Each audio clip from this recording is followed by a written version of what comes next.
Hello, everyone, and welcome to the IISS and this webinar on the rising importance of critical national infrastructure in the maritime domain.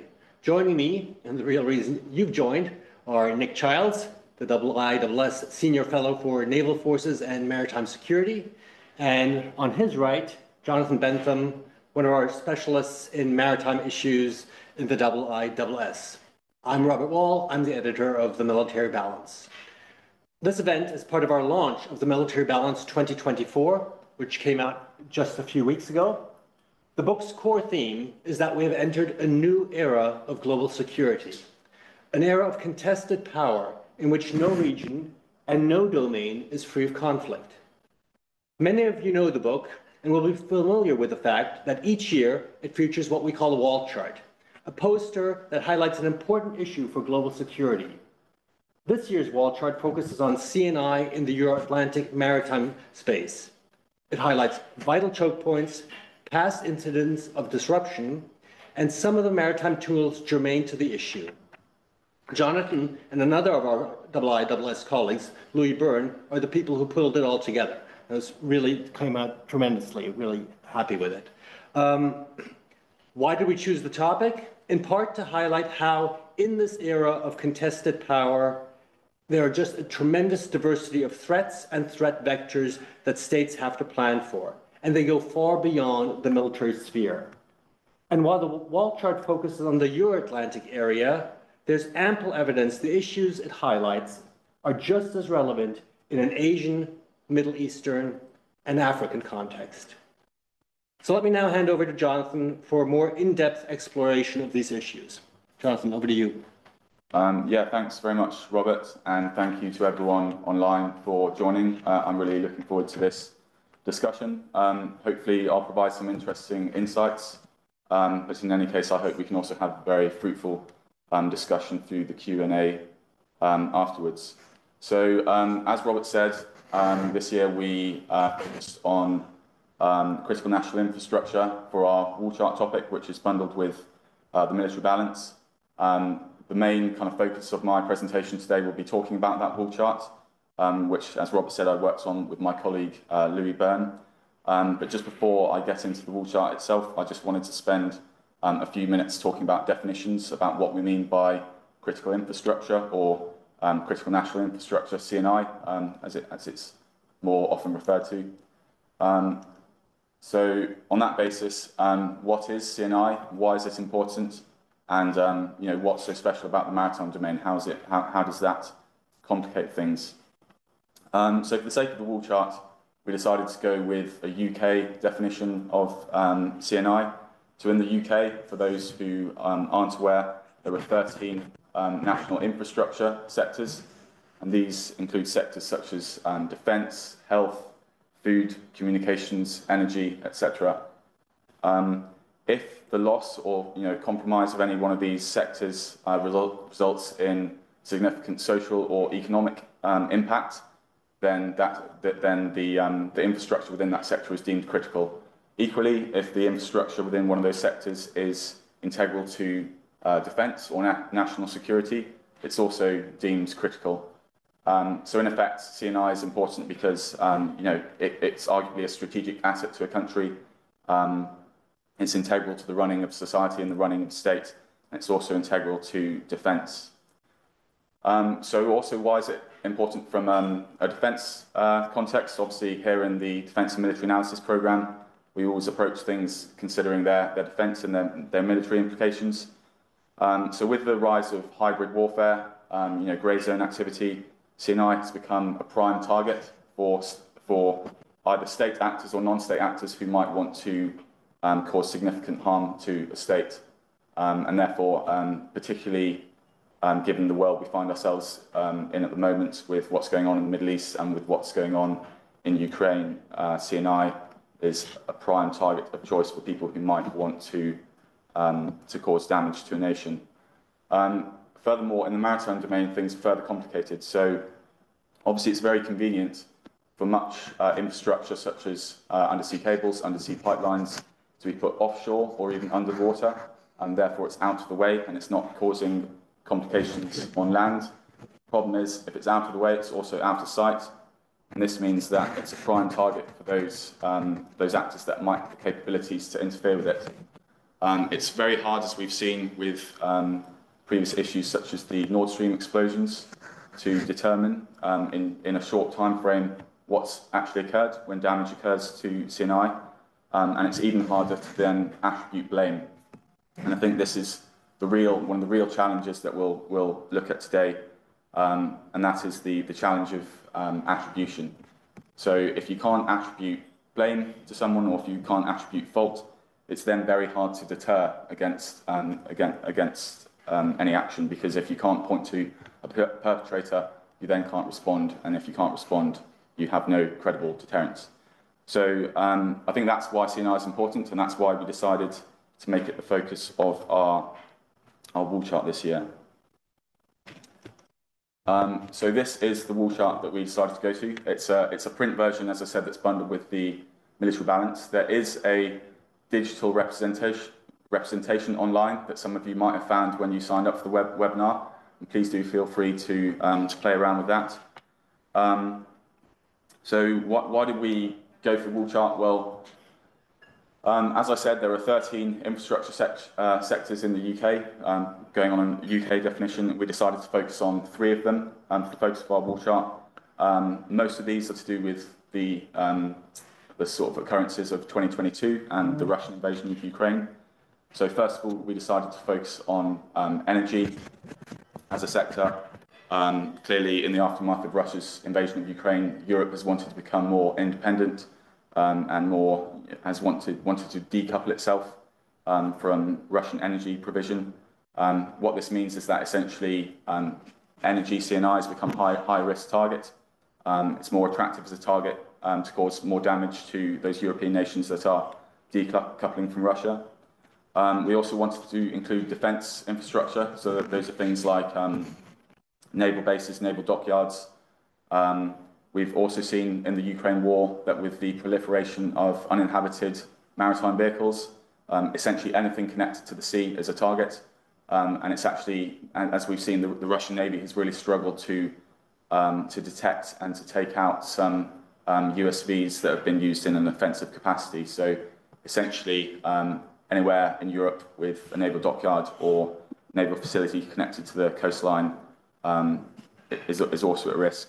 And then finally, perhaps less related to the war in Ukraine, but perhaps the reason why I'm sure a number of you decided to join the call, the sector of communications, and within that data.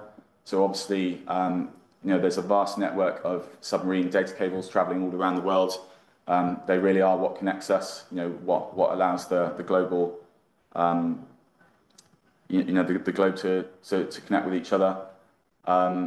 We've seen in the last few years quite a few,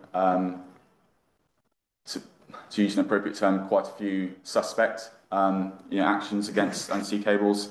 And again, this brings me back to the point where it's really hard to determine what has happened. Damage could be accidental, it could be intentional, and it's really hard to figure out. So those are the 3 sectors we decided to focus on. I'll just zoom in on one section of the chart to give you an idea of just how important this is. So obviously this is the North Sea and the Baltic Sea, which we decided to do an inset map further focusing on. This shows a number of subsea data cables, pipelines carrying oil and gas, offshore wind farms, a vast array of naval bases. So you can just see just how much stuff there is in the ocean, offshore and underwater, and what a task it is to protect that all. So moving on, I don't want to dwell too much on this because I think my colleague Nick Charles might talk about it a little more. But another challenge that's facing us, on top of actually deciding what to do about CNI and how to protect it, is we find ourselves in a situation where, if you look at the right-hand side of the graphic, Europe has a vast assortment of platforms that could be used to either monitor the underwater domain or even the seafloor, but actually nothing's really a dedicated platform. Nothing has a true purpose oriented towards that goal. So you might have anti-submarine warfare frigates, you might have submarines, anti-submarine warfare helicopters, research and surveillance vessels. but there's an assortment of platforms now, very traditional and kind of Asian platforms, that perhaps might not be up to the exact tasks that we need them to do. And if you just now look at the second side of the graphic, there, something else that we've worked on at the IISS quite a lot is the kind of advent and the proliferation of uninhabited maritime vehicles. And if you just look at the bottom graph, some of the sectors, the prime sectors that those vehicles are now focusing on, mine warfare, military data gathering, it's clear that the focus on the underwater domain is now transferring from traditional platforms to uninhabited maritime vehicles. So what does this mean? For me, that means that we're in a period of capability transition, and I would argue that that actually leaves a bit of a gap where we're in this window of moving from traditional capabilities focused on the underwater domain that we're used to using, and we're trying to move to a better way of using those through UMVs. But actually, given that we're in the period of transition, that actually elevates the risk for attacks on CNI. And just to take you through a few interesting insights that I gathered from our online database, Military Balance Plus. Over the last 10 years, there's been a 17% decrease in European mine countermeasure vessels. And again, I'd refer you to the previous graphic. That's because a lot of those capabilities are now being transferred to UMVs. In our assessment, 20 European countries now use those UMVs. And as I said, they're geared towards mine warfare and military data gathering, so capabilities that really do require understanding the underwater domain. Just to pick on my favourite nation, to pick on the UK, we've decommissioned 2 survey ships in the last 2 years without dedicated replacements. To be fair to the Royal Navy, they are bringing in different ships, but they're not dedicated replacements for HMS Echo and HMS Enterprise that have gone out of service in the last few years. And then I think another very interesting insight to dwell on is that collectively, research and surveillance vessels in the Baltic Sea nations, I'm not just talking about Latvia, Lithuania or Estonia there, but every nation bordering the Baltic Sea, since 2014, those have dropped by 30%. And I checked just before this webinar, if you actually remove Poland from that equation, that figure would rise to a drop of 47%. So that really does emphasise the period of transition that we're in. I'm almost at the end, but just to mention a couple of other points. So in terms of these new capabilities coming in, what are we hoping, what might the future look like of monitoring CNI? So on the chart, we also featured some examples of platforms that might look to protect or might look to interfere with CNI. In terms of protecting CNI, RFA Proteus is, I think, either Royal Fleet Auxiliary's newest or second newest, considering when Stirling Castle comes in, ship in the Royal Fleet Auxiliary. It's a mothership, so in and of itself, it's probably going to have limited utility, but the idea is that it hosts a number of uninhabited platforms that can be used to gain a better understanding of the undersea environment. The kind of equipment fit shown is not necessarily what it would be carrying, but it's just an example of some systems in service with the Royal Navy. So we've got a kind of hydrographic survey system on the left, and then the 2 others are kind of mine warfare UMVs. Equally, on the interfering side, and I appreciate I've used a kind of UK vessel for protecting and a Russian vessel for interfering. It doesn't have to be that black and white, but obviously Russia recently commissioned the Belgorod submarine, which is kind of special purpose submarine that has a lot of, clearly classified capabilities, but the important thing is capabilities that have the potential to interfere with stuff underwater or even on the seafloor. So I'd sort of point you to the 2 bits of equipment on the right of the graphic. Those are both capable of travelling to quite significant depths, and therefore can travel much further down than the actual submarine itself, and that just widens the range of what's at risk.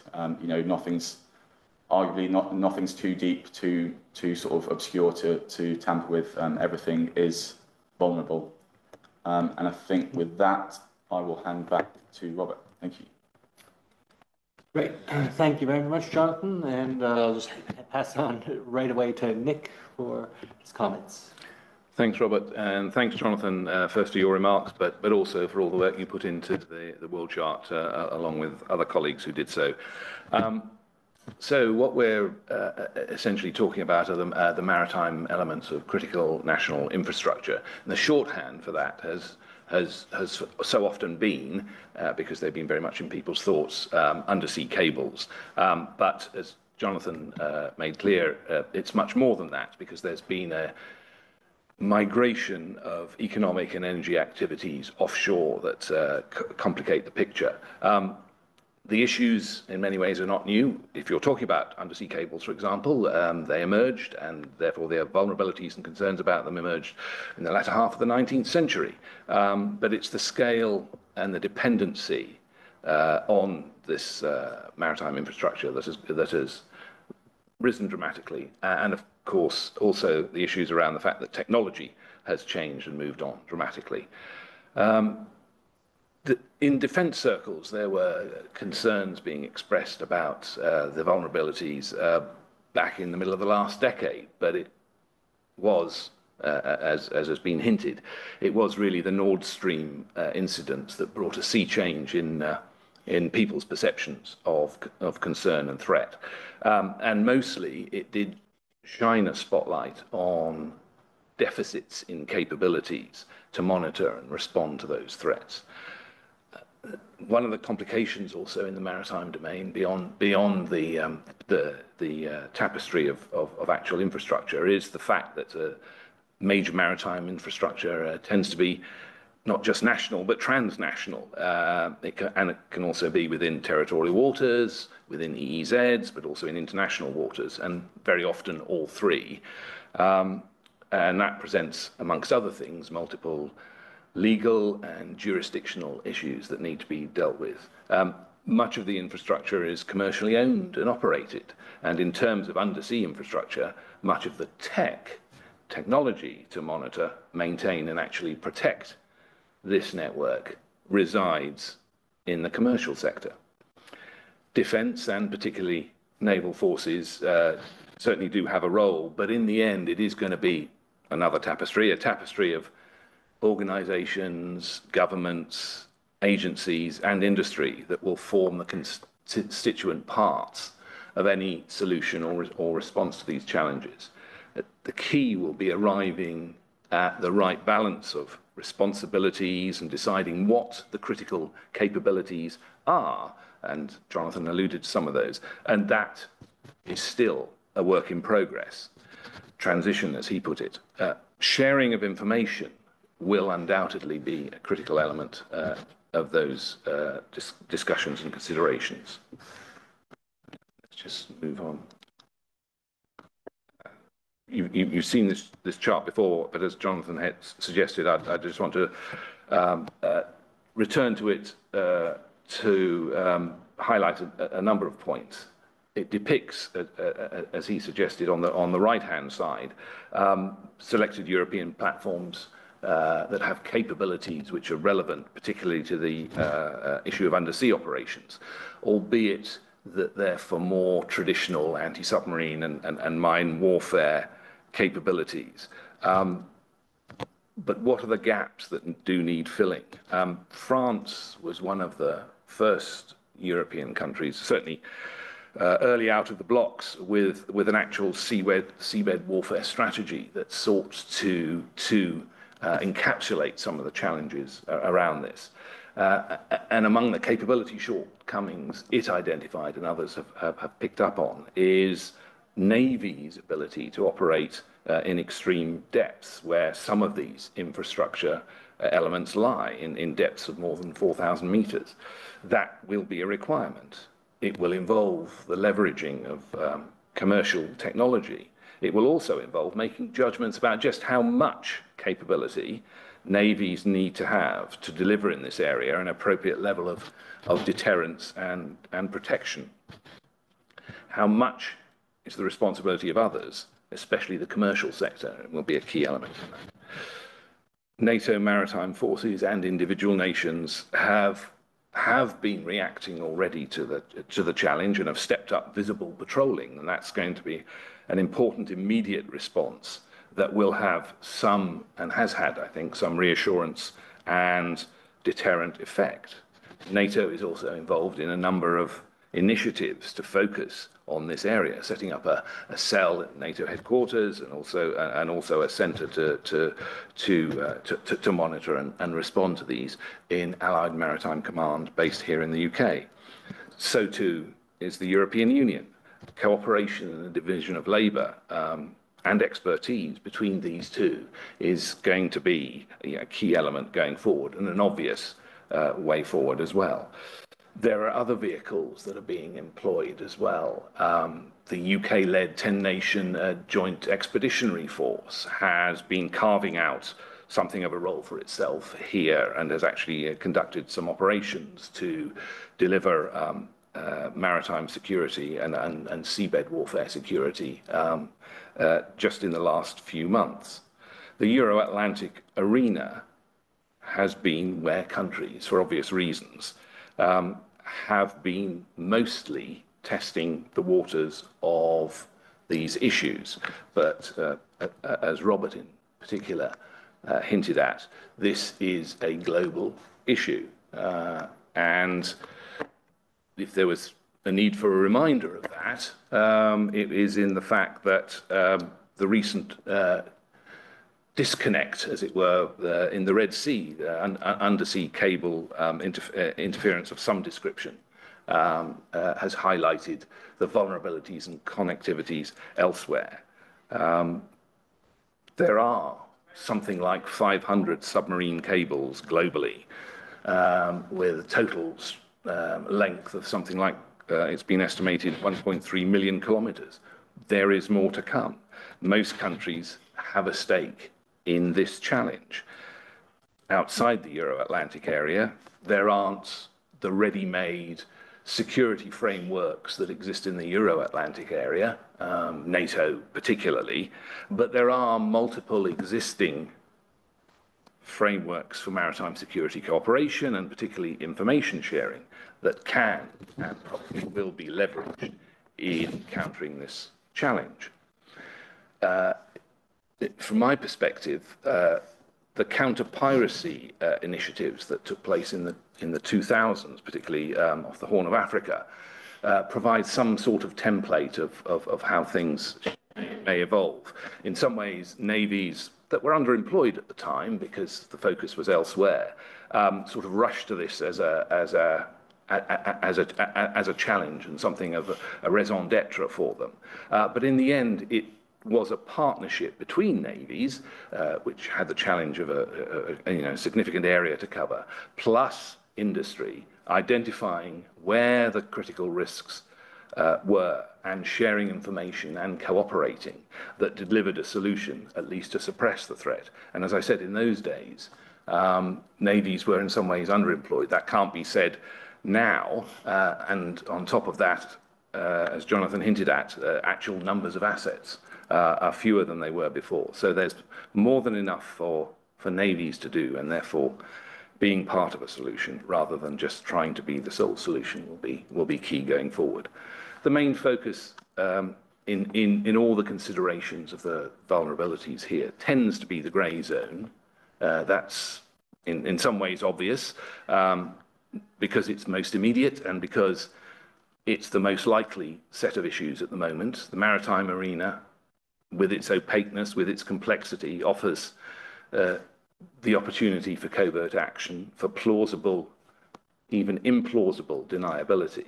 The fact that many of the incidents of damage and disruption that are caused tend to be accidental, fishing, anchors dragging, that sort of thing, or natural causes. And that adds to the extra layers of murkiness around the set of challenges.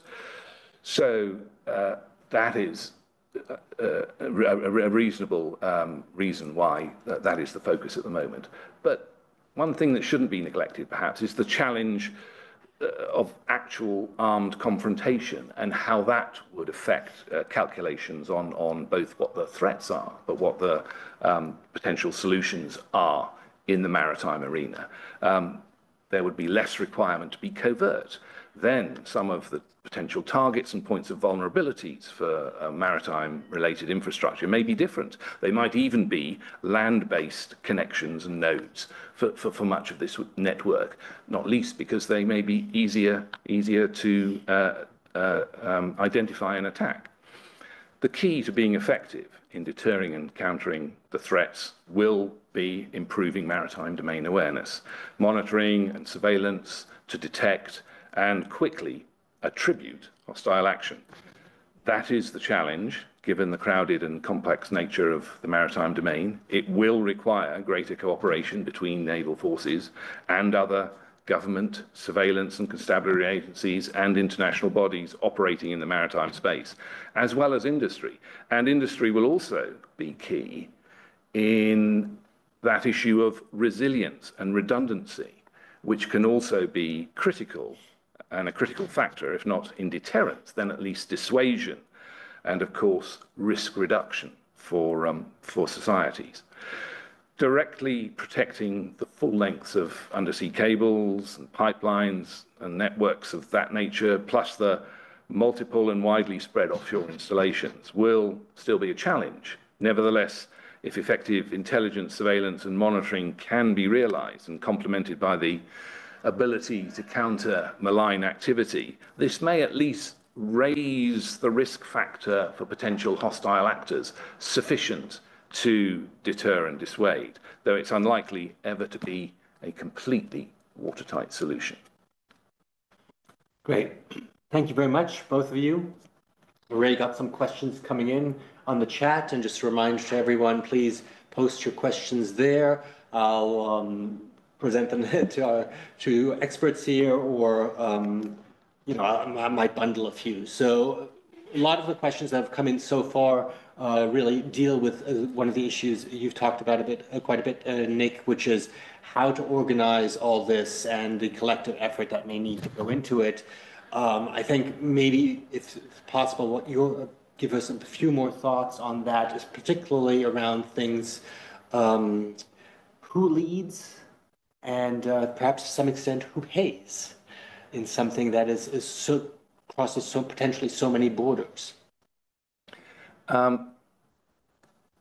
think there are multiple frameworks underway in the Euro-Atlantic space. As I say, there are in some ways some obvious contenders to lead, and those are established intergovernmental organisations, NATO and the European and the European Union, and I think they can also provide both the direction, but actually possibly the incentives for engaging others. For example, on the question of who pays, clearly in terms of an issue around defence engagement and a defence role in here, budgets are stretched on a whole range of resources. So additional available resources for this new requirement will be challenging, but there may also, in terms of encouraging greater connectivity and cooperation between government agencies and industry, and encouraging, for example, industry to play a role. Just setting out regulatory systems that require a certain degree of protection and at least contingency planning is one area, but also potential financial incentives as well. So it's going to be a mixture and a montage of those sorts of connections that I think will deliver. In some ways, you could argue that NATO, for example, has picked up the ball with this because it is, in some ways, a hot topic. It has become a hot topic, and that I think will be a driver of incentives for some time now to come together and be able to show a coherent and effective approach to responding to this threat, and for that reason, there will also be governmental incentives to continue to press on this. Right. Thank you.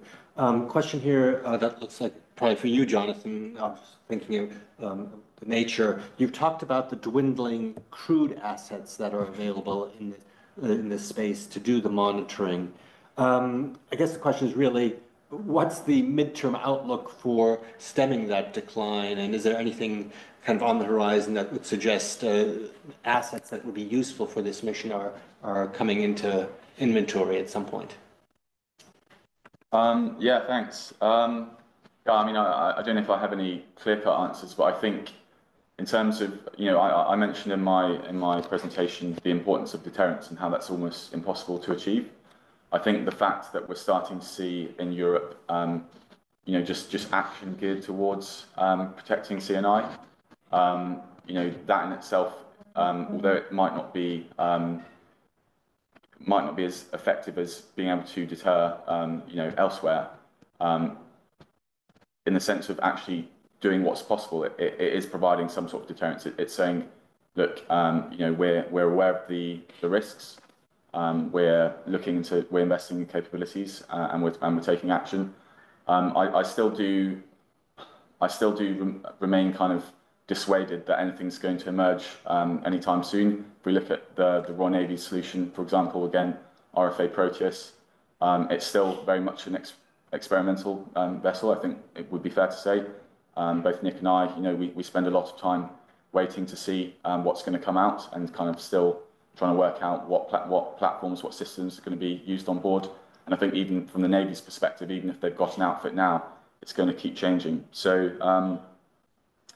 I'd still sort of go back to, claiming that we're in a period of transition. I think when it comes to uninhabited systems, those will allow, as Nick said, increased maritime domain awareness in the future. However, I think there are problems to consider.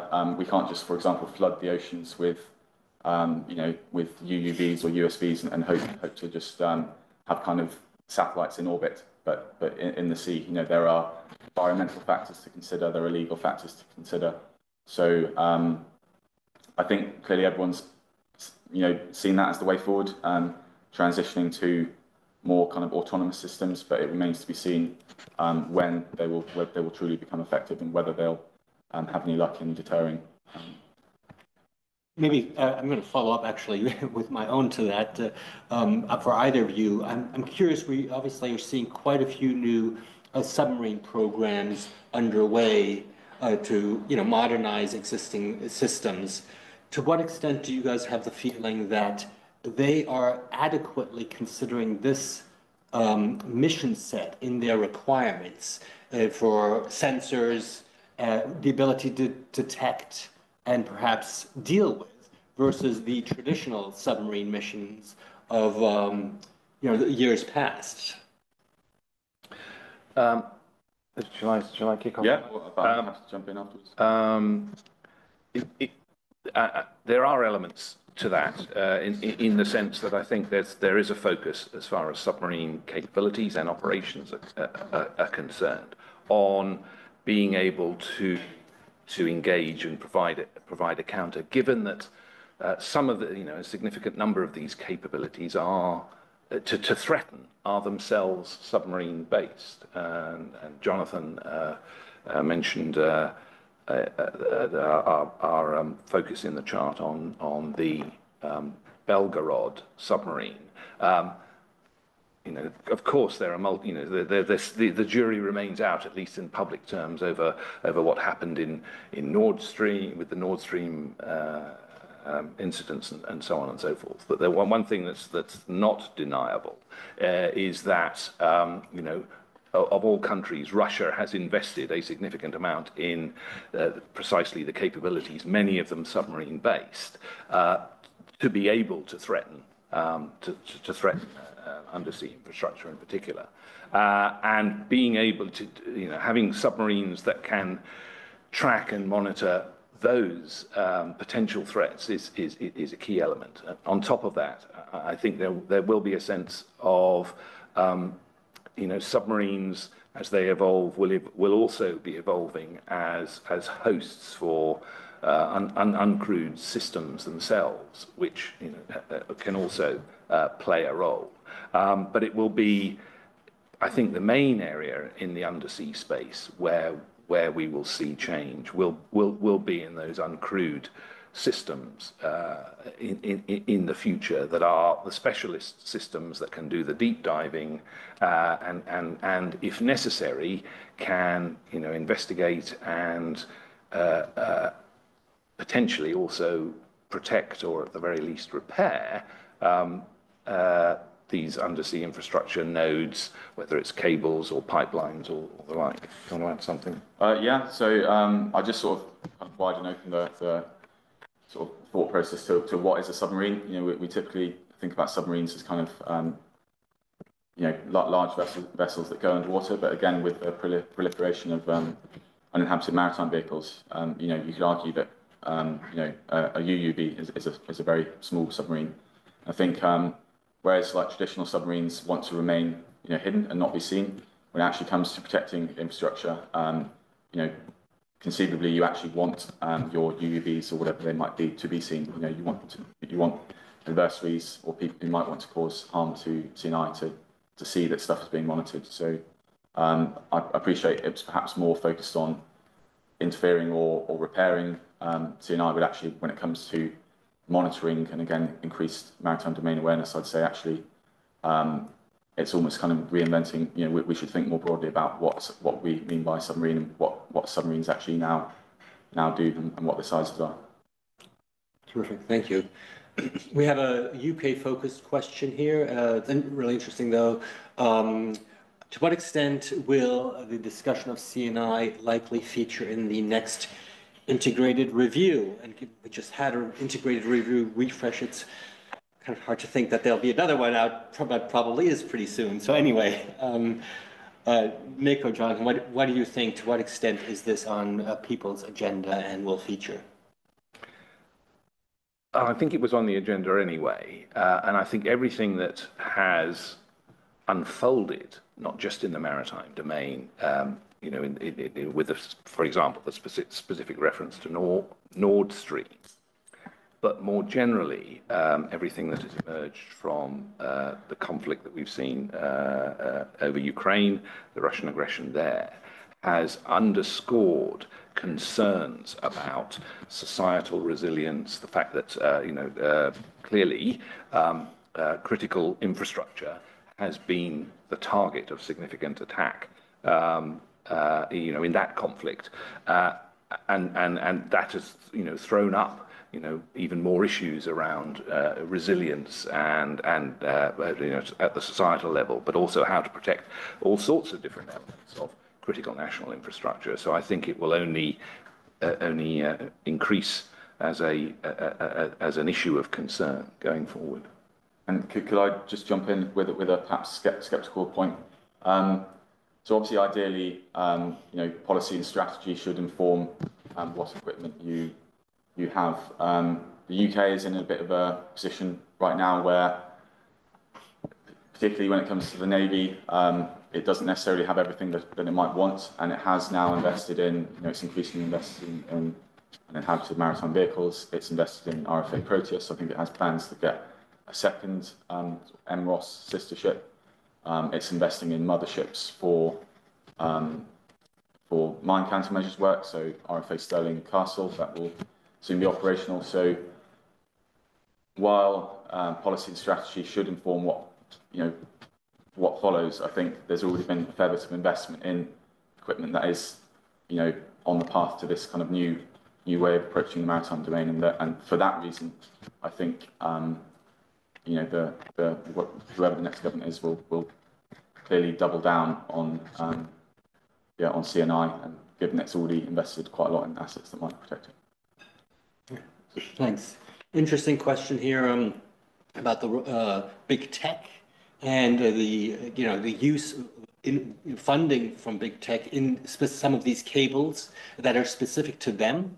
And the question being whether there's a sense that they have a different, perhaps more attuned sense about the threat and maybe a different approach to cable security and its protection than the telcos have in the past. I'm curious. I did myself. I was in Silicon Valley before I joined the institute, and while I did hear a lot of conversation about the interest in the infrastructure, I can't say I heard as much about the concern about the vulnerability of the infrastructure beyond the political access issues. So I'm curious if you guys have a sense that that has bubbled up much. So just quickly, because I'm not, perhaps this isn't my area of expertise, but I'm not sure whether the question was referring to big tech as some sort of future kind of more like cables owned by the companies such as Google that are using them to connect places. So sorry, as in whether they have a role to protect or whether or do they have a different, as sponsors or funders of these cables, do they have a different approach to security? Are they perhaps more attuned to that? If I'm reading the correct question right, to the vulnerabilities than perhaps telcos were, and who.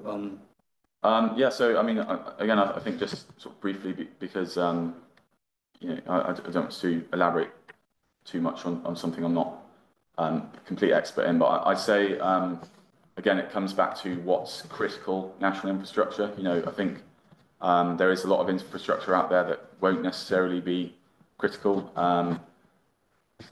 So it's going to be about clearly private companies, big tech will have their own interests, and they'll do their own risk assessments and see what they can, what they're willing to take on. But I think if something truly is critical national infrastructure as we've defined it in the chart, then it clearly is in their interest to operate with governments or with nations because. I think the risk is too high to take on all that themselves. They'd be taking on a lot of risk in their kind of own private organisations, I think. Yeah. I mean, I think just again, I wouldn't claim to be. I'm a bit analog myself still, but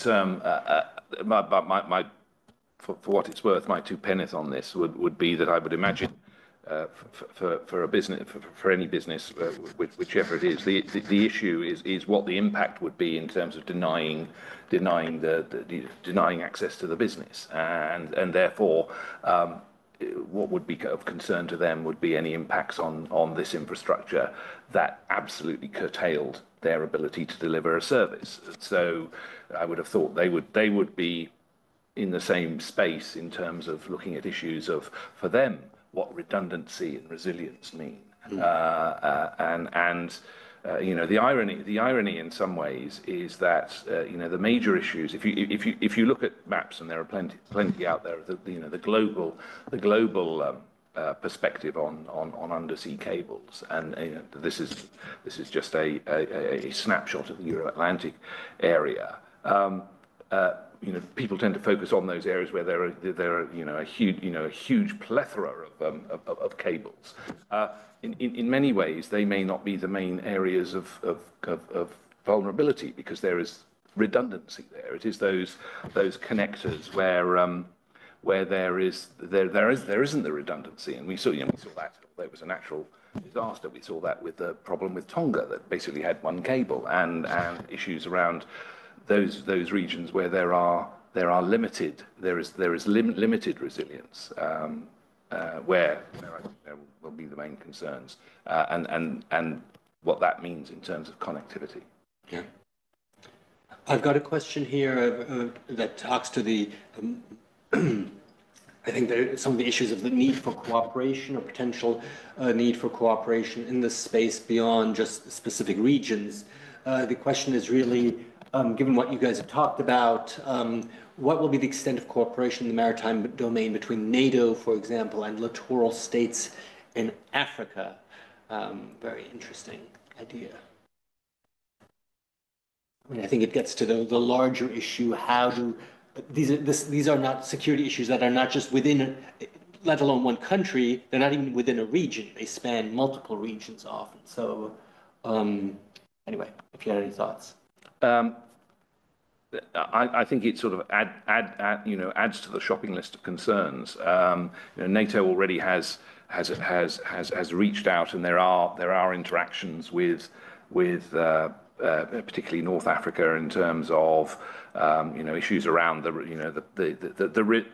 rim issues of concerns on security generally. And if you add to those some of the connectivity issues which exist, not just cable networks, but pipeline connections with Algeria, for example, I think that that will be a common issue for both. Yeah. A question here, not a huge surprise perhaps, about China. And what capabilities does China have in this space? And perhaps also, maybe let me add, given that we've seen China employ non-traditional military power to exert its political will, is this another area where one could see things happen? It obviously has a huge non-military, well, just say commercial fleet. Yeah, I'll maybe kick off on that. No, absolutely. I think that is a key focus of concerns, and there is an element in the answer that you've already alluded to. In some ways, China, particularly in the undersea space, it could be argued is a bit behind the curve, has been a bit behind the curve in terms of capabilities compared to the leading Western countries. But they're certainly investing significantly in trying to catch up, and they are also clearly through efforts at pushing out the technological boundaries, investing in undersea surveillance systems, that sort of thing. A lot of these are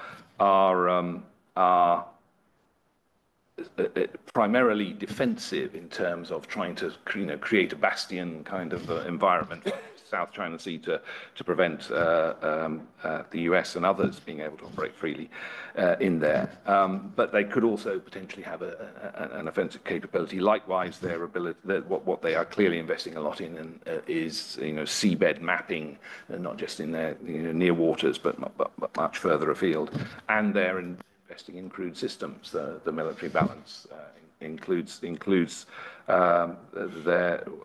what we judge to be their key capabilities there at the moment. A lot of uncrewed surface vessels, but there are some uncrewed undersea vessels as well. So there is significant potential there. You mentioned also the fact that they have multiple agencies of maritime power, including a maritime militia that has supposed fishing fleets, for example, that could cover potentially nefarious activities. We talked about fishing being a problem anyway for undersea capabilities. It's been hinted that various disconnections that have taken place around Taiwan are the results of malign Chinese activity. So all of that is very much a set of factors. There is one other factor to throw into the mix as far as China is concerned, which I think is worrying others, and that's the degree to which they are investing and getting a stake in the actual infrastructure networks and the cable projects and so on and so forth. And I think that's something that people are looking at very closely as well. Yeah. Mostly same points, but just to sort of echo a few things. Yeah, so as Nick said, China's already demonstrated in the maritime domain that it's kind of content to kind of work in the sort of grey zone or use sort of hybrid capabilities. So while we've witnessed that on the surface, it does indicate at least a willingness to use those sorts of tactics, and so you could argue that they're perfectly interested in doing that below the surface as well. As Nick said, traditionally Chinese submarine capabilities aren't considered as advanced as Western equivalents. So in the current term, you could argue that perhaps there's not as much cause for concern, but to sort of flip that, I suggest that China arguably has the highest kind of potential in terms of embracing new technologies. If you look at what they're doing with the Navy at the moment, no one can really keep up with them, and so they've got more opportunity to just to try and fail. Whereas if you look at what the Royal Navy is doing at the moment, it's experimenting a lot. It's doing that with fewer resources, and it's not it just won't be able to generate the amount of experimentation like China might be able to. Maybe another one for you, although Nick, obviously welcome as well. Given, Jonathan, what you've said about the location of the cables and pipelines, often at quite big depths, so not necessarily the easiest to reach, the technology to deliberately attack, is that something we should associate entirely with the nation states, maybe even sophisticated militaries, or should we start to think that, as in other areas, these things are going to become increasingly within reach of individuals, or certainly terrorist groups, if not, and rich individuals? Yeah, so that's a really good question. It's a really interesting question. So broadly, I mean, obviously you should never answer a question with it depends, but obviously it depends where you are in the maritime domain. As I think Nick mentioned during his talk about scraping anchors over cables. That's a very unsophisticated way of damaging CNI. On the other hand, there were perhaps jobs like Nord Stream, more sophisticated. Perhaps fewer navies would be able to do that. And then further still, obviously, there are only but very few navies that perhaps have the capability to have the maritime domain awareness, the kind of depth capability to go to certain depths. I suggest countries like the US, China, Russia, France, UK. I don't know if I've missed one, but countries like that.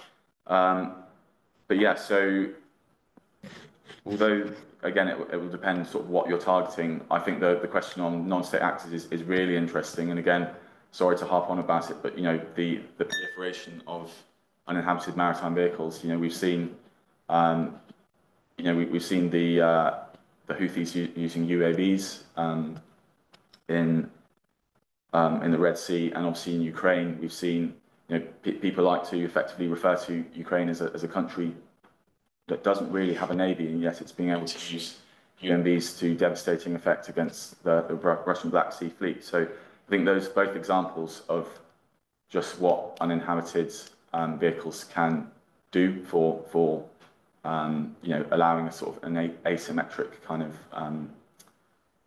approach to targeting CNI, and that could absolutely be used by terrorist groups. No. Just to reinforce that, I think, as I mentioned at the beginning of my remarks, one of the things that has changed has been the technology that has made it possible to threaten, in the deeper sea than ever before. But in that area, I think that does remain the province really of major state actors. But that's not to say that in the littoral space there is also an evolving set of threats that might be non-state actors. And let's not forget this is as I hinted, this is not the first iteration of concerns about offshore vulnerabilities. Just going back to the Cold War, when for example, again in the Euro-Atlantic context, the North Sea became a huge resource for oil and gas, and the UK, Norway, and others developed a mixture of defences and responses to be concerned about, particularly at the time, sort of above surface, but Cold War threats, but also terrorist threats as well, and maybe some of those lessons from the past might be dusted off to deal with some of those more close to shore threats and vulnerabilities that are there but are also evolving. Staying in the technology space here for a second, we've got one of our audience members posing the question with an assertion that UAVs are still not great at operating in proximity with crewed platforms. except perhaps remotely operated vehicles where, essentially they are under control. So really, given that, how useful are these should we think of these UUVs? And if at the current point, what can be used in the meantime, assuming you agree with the statement? And yeah, I think like what's the bridging mechanism until the UUVs have the requisite level of sophistication? Well, so Nick might have more to say than me on this, but rather than say what the answer is, because I don't know, frankly, I think I just point to, I think, what the picture is at the moment. I think we're already down that path. So, it's not as if, whereas you might have said that, well, it's safe, actually, let's stick with what we know. And then once a new capability is matured, we'll move over to that. I fear that particularly within Europe, due to tight budgets and whatnot, there's been a small leap of faith. It's not as if we just ditched traditional platforms completely and moved entirely over to uninhabited vehicles, but there has been, I think, a bit of a trade-off where, as I said, we're in that window period where we are in a kind of transition zone. And so, yeah, I'd just say on the UMV point, absolutely, they're not at their full potential yet, but their potential is only going to increase. I think the key factor is not getting rid of tried and tested capabilities before that potential is realizing more, because the danger is, and particularly that we talked before about defence reviews and whatnot. We need to be careful that people don't just look at these vehicles and go, oh right, well we've got a new solution. Let's get rid of the rest of the the MCM vessels or SSKs or whatever it might be. So I think we need to, for the time being, to keep both capabilities until UMVs reach their full potential. But I'm not sure if Nick, you had anything else? Just to add, agree with your basic premise, but I think in terms of the here and now, as you say, we're in a transition, and the answers have been, to some extent, to leverage, as I suggested, capabilities and resources and technology that exist in the commercial world, but leveraging for military purposes. And we see that on the screen there. You have RFA Proteus, which is a ship taken up from from the offshore industry that will be a platform for capabilities that, if not actually commercial, that are derived from commercial technology. So that's providing part of that bridge. But probably what is holding up the full exploitation of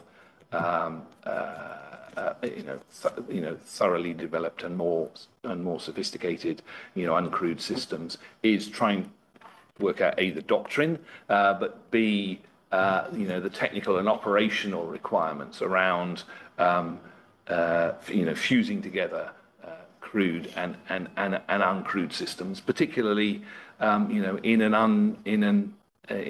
a grey zone environment where having uncrewed systems can become vulnerable themselves to being hijacked and the like, as has been demonstrated.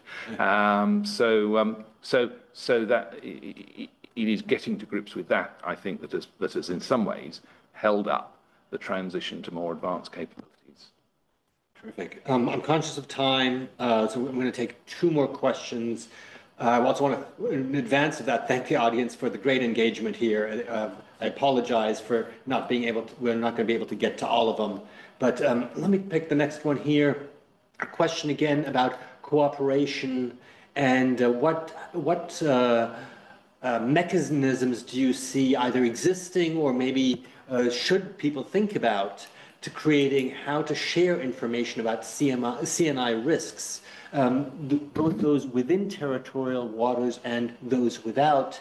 And is there anything you've seen? I mean, Nick, you talked about NATO's doing stuff, EU's doing stuff. Have you seen anything where you would say that is perhaps a model others might want to look at in the Asian space, or is it still a bit premature and evolving? I mean, there are kind of templates out there, and there are initiatives underway, as you suggest. And NATO is driving some of those. The European Union, I hinted that, you know, beyond that geographical space, things like the maritime security frameworks that have been developed for other maritime security cooperation, like, you know, the cooperation, you know, in the Malacca Straits over counter-piracy and so on. The maritime fusion centres that are being created. You know, there is a broad awareness that maritime domain awareness and you know, information sharing are critical across a range of challenges in the maritime space. But breaking down those barriers are difficult. And actually, in some ways, one of the sort of added problems as far as critical national infrastructure is concerned is that you're then bringing in kind of commercial proprietorial information about some of these networks and infrastructure, which is, you know, will create a certain frisson, you know, within industry, but also, you know, between industry and sharing in a broader context with other agencies. But you know, I don't think these are insurmountable problems. Things developed, you know, pretty rapidly and in quite an enduring way over counter-piracy, I would say. So I think there's room for opportunity there. Perhaps just a last question. You're very interesting, actually.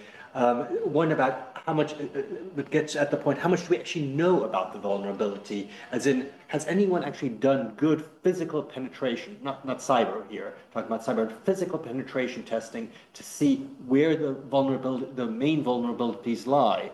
Implied, I guess, to what extent can we harden those or maybe focus surveillance? But you know, we talk about these, and often these things get talked about after an incident. That doesn't necessarily give you a holistic picture of the vulnerabilities, but I'd be curious what you guys think. Well, I think among the initiatives that certainly NATO has been pursuing has been precisely to, you know, identify what the critical risk areas and elements are in this, and I think that is key. I dare say in the commercial sector as well, they're also looking at these issues. There is quite a lot of general sort of knowledge on the impact of nefarious activities on structures or bodies underwater anyway in the naval and maritime space. So a lot of this is being leveraged as well. But we are also seeing some of the challenges in it's an art as much as a science in some respects, and the continuing swirling debate over the Nord Stream incidents, for example, and how the damage that occurred could have been done, I think underlines some of the remaining challenges. I just add. I'm sure people are looking at it. Whether that's in a kind of an open context or a kind of classified context. I'll just point to you mentioned this when reading out the question though. A lot of stuff is reactive to incidents. So whereas you'd want it to be proactive, more often than not we see we see states and countries reacting to incidents, which suggests that whatever work's being done, it's not perhaps as good as it could be right now. And then I'll just finally mention, obviously, a lot of this CNI, it's a network or it's a system, it joins stuff together, and therefore, the sort of old sort of adage, but it's only going to be as strong as its weakest point. So even if you do think you've got everything kind of bolted down and sort of protected, that's the game that sort of nations are going to be playing, or even non-state actors playing, finding the weak point and being able to sort of infiltrate the system. Great. Awesome. First of all, thanks again for our audience for the great engagement. For those of you who didn't get your questions answered, you can reach us at the Institute. Jonathan and Louis, thanks a million for the wall chart. I really think it's a great success. It's been tremendous and so much fun watching you guys pull it together. Nick, as always, thanks for your tremendous insights. And with that, back to the rest of your day. Thank you very much.